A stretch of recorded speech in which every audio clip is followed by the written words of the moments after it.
salaamaaleykum sama gars yi ñu ngi leen di ziar waaw kon maa ngi nuyu sénégalais yëpp di nuyu coalition Bougane 2024 di nuyu du ma lim damay nuyu opposition bu Sénégal parce que fi mu toll nii pour gàttal am na beneen opposition bu juddu bu ànd ak population bu Sénégal li nga xamante ni moom laay leeral dafa am fu ñu tàmbalee te fi ñu tàmbalee mooy ñu xam jafe-jafe yi Sénégal di dund depuis 2012 jafe-jafe yooyu ànd ak injustice boobu mooy dox ba dugg conseil constitutionnel parce que defe naa ñun waa gëm sa bopp amatuñu lu ñuy wax ci wàllu parrainage li ñu war a wax mooy injustice bi nga xamante ni dafa dem ba dugg ci suñu justice bu ko defee tollatuñu fu ñuy joxeñe baaraam dañu toll foo xamante ni man Assane Diouf en tant que président mouvement dëggal suñu bopp dañu toll foo xamante ni dañu war a dëggal suñu bopp te li may wax nii dama koy wax opposition bu Sénégal candidat yi jàll ak ñi nga xamante ni ñoo toog fii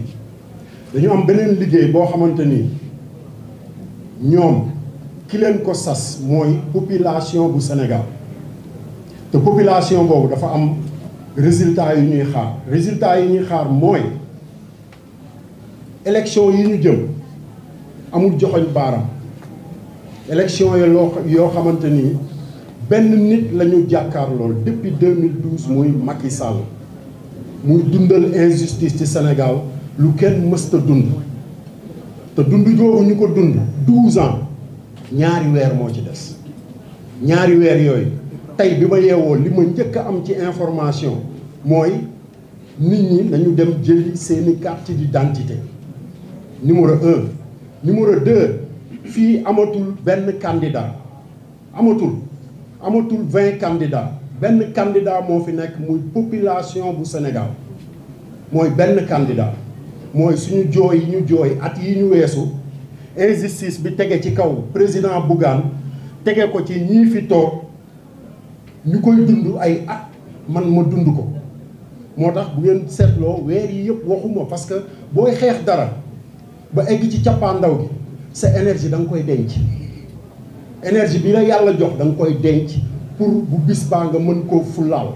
te fullaal ko mooy affaire bi du Bougane du Assane du Tata Mimi du Abdourahmane du kenn ci ñi toog fii Sénégal dañuy jiital Sénégal ba pare ñii nga xamante ni tamit ñoo jàll comme ay candidats ñun xam nañu information Macky Sall mën na koy dundee mais ñun ci la ñuy xëy di ndékki di ci añ di ci reer te bu tëdd jotee moom la ñuy njegenaayoo moo tax am na ay candidats yoo xamante ni ci seen doxin ci commencement ba xam nañu li xew te bu ñu eggee ci bisu wax dinañ wax parce que élection yi ñëwagul nekkuñu ci élection législative wala élection municipale dañu nekk ci élection présidentielle te élection présidentielle bii ñu nekk nii lenn dong mooy liggéey bi mooy information képp ku ko am ci réew mi te mu nekk loo xamante ni day jalgati suñu doxin ñun nga jël ko nga teg ko ci table yi dootuñu fi nekk di wax ju bari wala di indi yenn problème yi parce que liggéey bi dafa am fu mu toll foo xamante ni ñun eggale nañ ko fa parce que président Bougane amul fu mu duggul ci Sénégal amul fu mu dugg na foo xam ne Macky Sall mosu faa teg tànkam en tant que président am na parrainage foo xamante ni Macky Sall mosu ko teg tànkam en tant que opposant kon bu ñu taxawee ñu ne ñu ay Aly Ngouille Ndiaye ay Mame Boye Diao ay Boun Dionne ñooñu dañu jàll parrainage ñun sénégalais yi war nañ xoolaat suñu bopp xool fi ñu jëm loolu laa amoon lu may wax li ci des dañ ci dem 2024 merci beaucoup